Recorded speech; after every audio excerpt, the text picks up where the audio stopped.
Selamat malam Bapak Ibu Saudara dikasih Tuhan. Pada hari ini Selasa 19 Mei kita akan mendengarkan kebenaran firman Tuhan.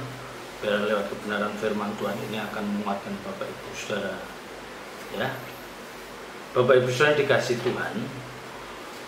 Dalam setiap masa selalu ada orang-orang yang hidupnya dipertaruhkan oleh Allah. Ya, dalam setiap masa, dalam setiap zaman selalu ada orang-orang yang hidupnya dipertaruhkan oleh Allah demi kemuliaan namanya. Ya. Mereka ini adalah orang-orang yang telah melukis dengan tinta emas dalam lembar kanvas hidup mereka. Ya. Jadi mereka mengakhiri hidupnya dengan meninggalkan lukisan dari tinta emas dalam lembar kanvas hidupnya. Dan lukisan ini sangat indah, sehingga banyak orang yang terkesan, banyak orang yang terkenang akan kehidupan orang-orang seperti ini. Mereka diberkati dengan peragaan hidup orang-orang seperti ini. Ya. Mereka meninggalkan rekam jejak yang akan selalu dikenang oleh banyak orang karena pertaruhan hidupnya yang tidak mudah, ya, tidak bisa atau tidak mudah ditiru oleh banyak orang. Ya. Jadi rekam jejak hidupnya tidak mudah ditiru oleh banyak orang. Dan apa yang diperagakan sepanjang hidupnya ini membuat Allah bangga, membuat Allah tersenyum. Ya. Dalam skup yang lebih kecil, Bapak Ibu Saudara dan saya juga diberikan kesempatan untuk melakukan hal yang sama. Ya. Jadi dalam skup yang lebih kecil, Bapak Ibu Saudara dan saya diberikan kesempatan yang sama untuk kita melukis lembar hidup kita dengan tinta emas di atas kanvas yang indah. Ya, sekali lagi, setiap kita pun diberikan kesempatan untuk melukis lembar hidup kita dengan lukisan yang indah di lembar kanvas itu. Ya. Apakah Bapak Ibu Saudara misalnya sebagai pimpinan di kantor, ya, Bapak Ibu Saudara sebagai pimpinan di kantor yang akan dikenang oleh atasannya sebagai seorang pekerja yang ulet, yang tekun, yang jujur, ya, dan oleh bawahannya Bapak Ibu Saudara akan dikenang sebagai seorang atasan yang bijaksana, ya, murah hati, lemah lembut. Ya. Jadi apa yang kita peragakan sepanjang kita merajut karir di kantor, di perusahaan, atau di pegawai negeri itu dikenang oleh orang-orang sekitar. Dikenangnya sebagai sosok yang baik. Ya, ada orang dikenang karena keanehannya, ya, uniknya. Tetapi kita mau dikenang sebagai orang-orang yang memberkati banyak orang. Ya, atau mungkin Bapak Ibu Saudara di tengah-tengah keluarga besarnya, Bapak Ibu Saudara dikenang sebagai orang-orang yang murah hati, ya, orang-orang yang selalu membawa damai, bisa memperdamaikan banyak orang. Ya, dengan tutur katanya yang lemah lembut, Bapak Ibu Saudara bisa menjadi teladan bagi keluarga besarnya. Ya, bagaimana egoisnya kita tidak nampak, rendah hatinya kita lebih nampak, ya. Dan juga di lingkungan di mana kita tinggal, kita dikenang sebagai orang-orang yang mudah diajak kerjasama, ya, murah hati dalam menolong sesama. Ya. Jadi mereka ini adalah orang-orang yang meninggal jejak yang begitu indah dalam hidup mereka. Ya. Kita akan belajar dari kehidupan sosok yang memberkati banyak orang, dan ini dikenang oleh banyak orang. Ya. Kita lihat di dalam Kejadian pasal 6. Kejadian pasal 6 ayat 9. dikatakan, inilah riwayat Nuh. Nuh adalah seorang yang benar dan tidak bercela di antara orang-orang sezamannya. Dan Nuh itu hidup bergaul dengan Allah. Ya, siapapun kita, orang percaya, bahkan orang di luar Kristen itu mengenal siapa sosok Nuh itu. Dia tahu Nuh itu siapa. Dia adalah sosok penting yang dipakai Allah untuk menggenapi rencananya. Ya, ini yang saya katakan, dia adalah sosok yang meninggalkan jejak di dalam lembar kanvas hidupnya begitu indah, dan olehnya dia dikenang banyak orang. Ya. Bagaimana kita melihat kehidupan Nuh? Dikatakan dia orang yang benar, tidak bercela di antara orang-orang sezamannya, dan dia hidup bergaul dengan Allah. Ya. Jadi zaman Nuh itu banyak orang-orang yang hidupnya tidak benar. Banyak dijumpai orang-orang fasik, orang-orang yang menggelar hidup dengan semaunya, menuruti keinginan daging. Sehingga Allah mengatakan, ya, maka menyesallah Tuhan bahwa ia telah menjadikan manusia di bumi. Kejadian 6 ayat 6. Menyesal karena ternyata manusia itu daging adanya. Nah, di antara manusia-manusia yang jahat itu tampillah sosok Nuh yang benar, yang tidak bercela, dan dia hidup bergaul karib dengan Allah. Ya, catat Bapak Ibu Saudara. Ya, garis bawahi kalimat yang mengatakan, dan dia hidup bergaul dengan Allah. Hidup bergaul dengan Allah. Ya. Orang mau membangun hidup bergaul dengan seorang pejabat tinggi negara atau seorang yang memang dia orang yang sangat terkenal, itu tidak mudah. Itu tidak mudah. Orang bagaimana dia berada di ring satunya seorang presiden, itu tidak mudah. Untuk masuk dalam ring satu seorang presiden, seorang perdana menteri, seorang raja, dia harus memiliki integritas yang tidak bercacat celah. Dia harus memiliki rekam jejak yang membanggakan. Ya, kita bisa membayangkan untuk menjadi ring satu orang di dunia, orang yang terkenal di dunia itu saja diperlukan rekam jejak yang bagus, apalagi menjadi ring satunya Allah yang dikatakan hidup bergaul dengan Allah. Tentu itu harus diperjuangkan. Ya. Maka modal dasar yang harus dimiliki, dia harus benar. Dia harus benar. Yang kedua, dia harus hidup tidak bercela. Ya.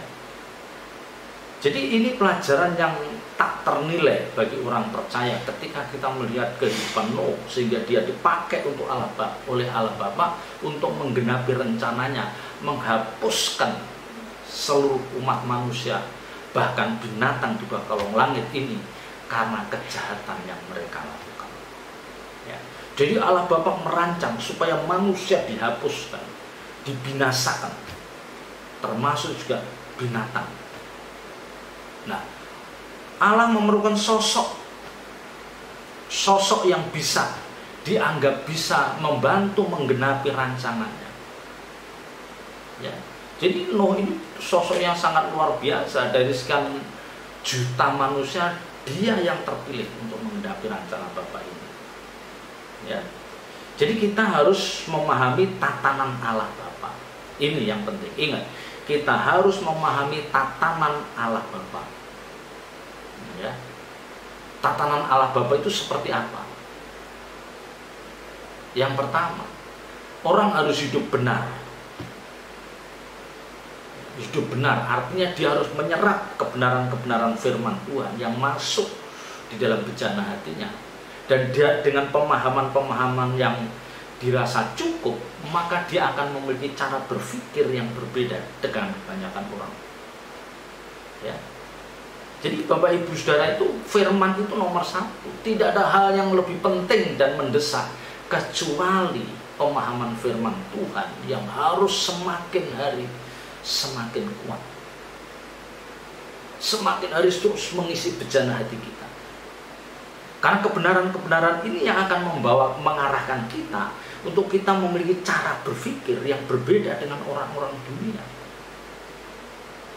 Ya, cara berpikir yang berbeda dengan orang-orang dunia. Ya, dengan pemahaman yang seperti ini kita akan menggelar hidup yang tidak bercacat celah, tidak bercela. Nah, kalau dia sudah benar, dia tidak bercela, baru dia bisa membangun, dia bisa bergaul dengan Allah Bapa.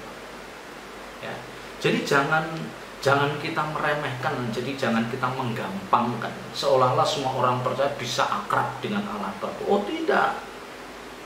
Ingat, membangun hubungan yang erat dengan tokoh dunia saja perlu rekam jejak yang bagus, perlu integritas yang tidak cacat dan tidak ada cacat dan celah. Dia tidak boleh tersandung masalah hukum, dia tidak boleh tersandung masalah moralitas dalam hidupnya. Ya, dia harus jujur dalam hal keuangan, dia bersih, baru dia bisa masuk dalam ring satu orang terkenal itu. Bagaimana dengan kita membangun dengan relasi dengan Allah Bapa? Ya. Ini pelajaran yang tak bernilai ya Bapak Ibu Saudara. Dan orang-orang yang telah berhasil membangun relasi dengan Allah Bapa dan dia terlibat langsung dalam menggenapi rancangan Allah Bapa ini, mereka bagaikan orang-orang yang memegang boarding pass untuk masuk Yerusalem baru. Ya, orang-orang yang berjalan bersama Allah Bapa, yang ikut terlibat langsung dalam menggenapi rancangan Allah Bapa, rencana besar Allah Bapa. Mereka bagian orang-orang yang memegang boarding pass untuk masuk Yerusalem baru. Ya. Jadi orang-orang seperti inilah orang-orang yang mengemban misi Allah. Nah, pelajaran yang terpenting yang harus kita ambil adalah mari kita menempatkan diri sebagai orang-orang yang bisa ambil bagian dalam rencana besar Allah Bapa, yaitu apa? Menyelamatkan sebanyak mungkin jiwa yang bisa diselamatkan. Ya, jadi rencana besar Allah Bapa itu keselamatan jiwa orang-orang percaya, dan kita ikut ambil bagian di situ. Ya, jadi kalau kita tahu bahwa rencana besar Allah Bapa itu keselamatan umat manusia di dunia ini, nah, kita ikut ambil bagian. Nah, caranya gimana? Nah, masing-masing orang harus menemukan tempat untuk mengabdi di hadapan Tuhan yang benar. Ya, jadi saya, Bapak Ibu Saudara, itu harus menemukan tempat untuk mengabdi di hadapan Tuhan, menemukan tempat untuk mengabdi di hadapan Tuhan yang benar. Satu, mungkin dia jadi seorang penginjil. Satu, dia mungkin jadi seorang pegawai negeri PNS. Mungkin dia seorang aparat kepolisian. Mungkin dia seorang tenaga medis. Mungkin dia seorang ibu rumah tangga. Masing-masing kita bisa mengambil bagian untuk menggenapi rencana besar Allah Bapa. Ya. Jadi jangan dipikir yang bisa menggenapi rencana Allah Bapa itu hanya seorang pendeta, penginjil, pelan-pelan Tuhan, ya, pemain musik lah, leader. Bukan, siapapun bisa.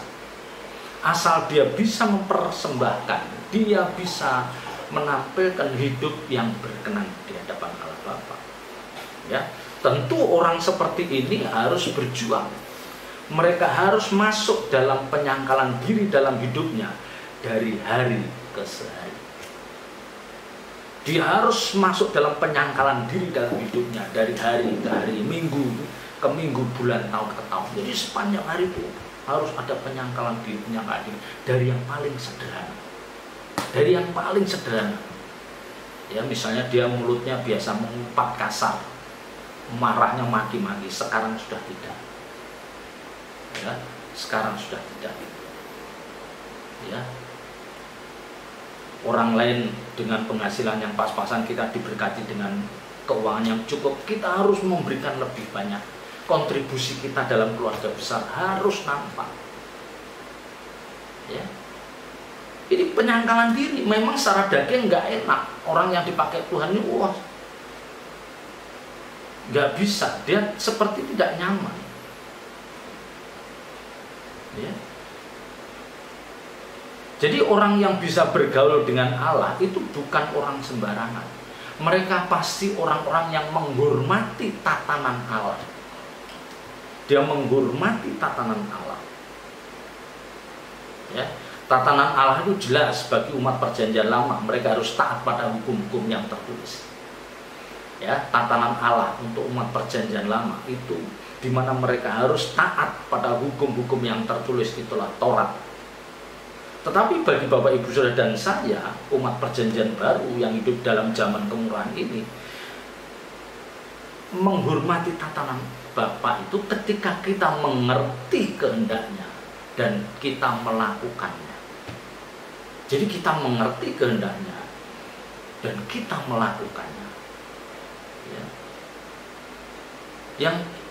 Yang harus kita ingat adalah, sebenarnya Allah itu tidak perlu kita. Sebenarnya Allah itu tidak perlu kita. Siapa sih kita ini? Ya, sebenarnya Allah tidak perlu kita. Jadi mestinya kita yang harus menyodorkan diri kita. Kita mendaftarkan diri kita. Bagaimana supaya kita bisa ambil bagian dalam proyek besar Allah ini. Jadi kita yang menyorong-nyorongkan diri. Tetapi tidak cukup hanya menyorongkan diri, menyodorkan diri. Kita harus terus membangun hidup ini dalam kesucian Tuhan. Ya. Nah, Nuh ini orang seperti itu. Jadi kita bisa membayangkan kehidupan Nuh setelah dia mendapat perintah Allah Bapa untuk membuat bahtera. Coba saudara bayangkan. Dan bahtera yang dibuat Nuh itu ukurannya luar biasa besarnya. Karena dia harus mampu menghadapi gelombang laut yang begitu besar. Ya. Sementara banyak orang lain menikmati hidup dengan sesukanya. Ya, waktu zaman Nuh kan udah ya makan, minum, kawin, mengawinkan. Itu hal biasa. Dan dia melakukan, orang-orang waktu itu melakukan itu seperti tidak merasa bersalah. Maka Allah katakan, aku menyesal. Ya. Coba bayangkan ketika Nuh mendapat kepercayaan dari Allah Bapa untuk membangun bahtera. Dan itu tidak sederhana yang harus dibangun. Dia harus mencurahkan perhatiannya, fokus bagaimana dia bisa membangun bahtera tepat seperti yang Allah Bapa mau. Ya. Sementara di luar sana orang banyak menikmati hidup sesukanya. Ya, dari hari ke hari, minggu, bulan, tahun ke tahun dia menjalani hidup sesuka mereka. Sementara Nuh harus bertekun dari pagi sampai sore. Dia menata, memahat kayu, dia mencari kayu, mengumpulkan. Bagaimana dia dalam kesepiannya, kesunyiannya dia menggenapi rencana Allah Bapa. Ini sesuatu yang tidak mudah. Saya bisa membayangkan bagaimana orang-orang sekitar Nuh, mungkin tetangga kiri kanannya, bisa mengolok-olok Nuh. Allah Nuh, apa yang kamu impikan itu, kamu kayak membayangkan satu impian yang tidak akan terwujud. Ya, Nuh mungkin tinggal di satu dataran tinggi, dia membangun bahtera. Tentu orang-orang mempertanyakan, kalau toh hujan deras, kita kan tinggal di dataran tinggi atau di pegunungan, mana mungkin air akan sampai menutup rumah kita. Itu Nuh bisa, imannya bisa lemah itu. Imannya bisa lemah karena membangun bahtera itu bukan sehari dua hari, bukan sebulan dua bulan, ini bisa tahunan. Dan sepanjang tahun itu Nuh bisa tidak menikmati hidup, sama sekali tidak menikmati hidup. Dia ditertawakan banyak orang, dia dicemooh. Ya. Tapi demi menggenapi rancangan Allah Bapa ini, Nuh rela tidak menikmati keindahan dunia. Nuh rela tidak menikmati kesenangan dunia. Ya.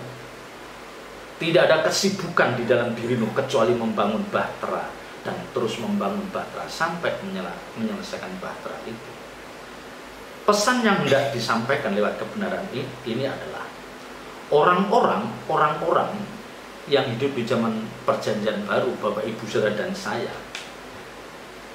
Kalau kita ingin ambil bagian untuk menggenapi rancangan Allah Bapa ini, kita harus rela tidak menikmati keindahan dunia. Kita harus rela tidak menikmati keindahan dunia.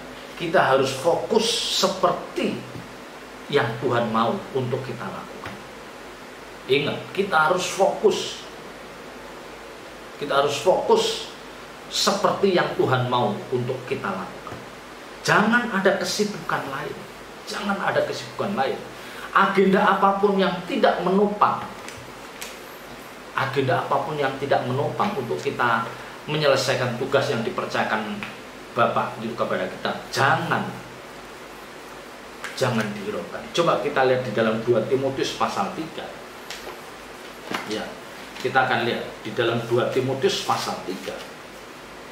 2 Timotius pasal 3 ayat 12. Memang setiap orang yang mau hidup beribadah di dalam Kristus Yesus akan menderita aniaya. Ya. Jadi orang-orang yang mau hidup beribadah di dalam Yesus Kristus akan menderita. Artinya apa? Kalau orang-orang itu mau hidup dan dia melakukan kehendak Tuhan, dia akan menderita. Sama-sama menjadi manajer misalnya, sama-sama menjadi kepala biro misalnya, sama-sama menjabat jabatan tertinggi dalam pengadilan, sama. Tapi karena kita mengenal kebenaran, kita tidak bisa bebas seperti mereka. Kita harus memiliki integritas, bagaimana saya harus tetap hidup bersih. Tidak ada agenda apapun dalam hidup ini kecuali saya melakukan tugas. Kalau kita sebagai hakim, jadilah hakim yang berintegritas.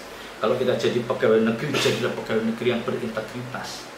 Kita tidak bisa disogok, kita tidak memanipulasi apapun. Ya, sekalipun orang di sekitar kita melakukan hal-hal yang mungkin keluar dari rel kebenaran, kita tidak boleh tergoda.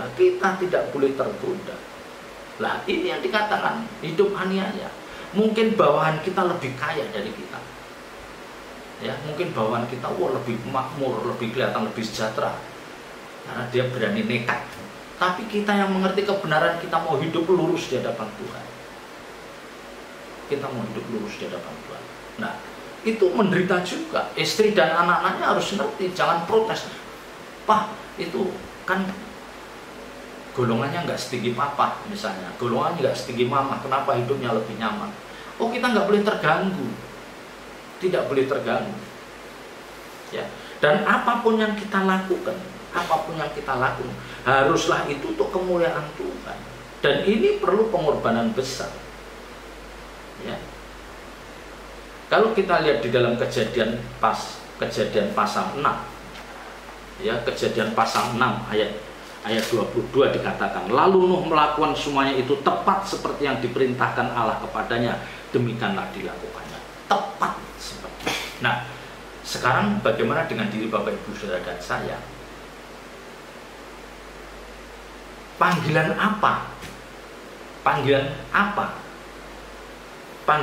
terhadap kita untuk mengabdi di hadapan Tuhan? Kalau kita menjadi ibu rumah tangga, jadilah ibu rumah tangga yang bijak, yang rajin untuk mendampingi anak belajar, rajin membimbing mereka berdoa, membaca Alkitab, ya, rajin mempersiapkan segala sesuatu untuk kebutuhan suaminya, rajin kita merawat keluarga besar kita dan keluarga besar suaminya. Kalau kita sebagai seorang ayah, kita kerja keras mencari nafkah, tapi tetap hidup benar di hadapan Tuhan. Uang yang kita dapatkan jangan dipakai untuk sembarangan. Semua harus dipakai dalam pimpinan Tuhan. Itu bekerja keras. Ya, itu kerja keras. Ya. Itu kerja keras. Itu bukan kerja keras. Ya. Jadi inilah perjuangan keras kita. Sementara orang bisa menikmati keindahan dunia dengan uangnya, seenaknya, belanja, pergi ke sana, Tapi kita dengan uang yang sama besarnya, kita tidak bisa melakukan hal yang sama. Karena kita tahu bahwa itu bukan kehendak Allah. Ya. Jadi orang-orang yang memang memegang, orang-orang yang mau berkomitmen untuk dia ambil bagian dari rencana besar Allah, mereka harus berjuang. Mereka harus berjuang. Ya. Sementara orang lain ingin menikmati keindahan dunia, dia sama sekali tidak tertarik. Ya. Dia bersyukur dengan apa yang ada. Ya. Dia bersyukur dengan apa yang ada. Ini berat Bapak Ibu Saudara. Ini berat. Ya. Bagaimana Bapak Ibu Saudara memiliki sejumlah uang yang cukup, tetapi kita tidak boleh menggunakan semau kita. Setiap kita pengen punya rumah yang indah, kita ingin punya rumah yang ada kolam renang, kita ingin jalan-jalan ke luar negeri, kita pengen punya kendaraan yang sangat nyaman. Ya. Tetapi demi menggenapi rencana Tuhan, kita rela untuk tidak memiliki itu semua. Sekalipun kita bisa memiliki, tapi kita rela untuk tidak memiliki. Kita tidak mau melukai hati Tuhan. Ya. Jadi kita seperti orang-orang yang kehilangan untuk menikmati dunia. Tapi kita harus bisa katakan, semua itu, semua keinginan, semua kerinduan itu saya tunda sampai nanti di langit baru, bumi baru. Ya. Kita tunda semua keinginan kita tunda. Kita yakin bahwa di langit baru, bumi baru, kita akan jauh lebih bisa menikmati hidup bersama Tuhan. Ya, jadi ketika kita ada di dunia ini, kita benar-benar seperti masuk dalam belenggu Allah. Kita belenggu Allah. Kita tidak bisa keluar dari belenggu Allah. Ya, dan kiranya kebenaran-kebenaran ini mencekam, menggores dalam hati Bapak Ibu Saudara. Dan Bapak Ibu Saudara memiliki komitmen untuk menggenapi itu, ambil bagian dalam rencana besar Allah, maka Bapak Ibu Saudara akan pegang boarding pass untuk masuk di Yerusalem baru. Selamat berjuang, Tuhan Yesus memberkati. Mari kita tutup dalam doa. Bapa di surga, meteraikan firman-Mu dalam setiap hati kami dan ajar kami melakukannya. Roh Kudus, tolong hamba-Mu dan seluruh yang mendengarkan khotbah ini, biar kami mampu melakukan ini dengan pimpinan Roh Kudus-Mu. Dalam nama berkat Tuhan Yesus Kristus kami berdoa dan mengucap syukur. Haleluya. Amin.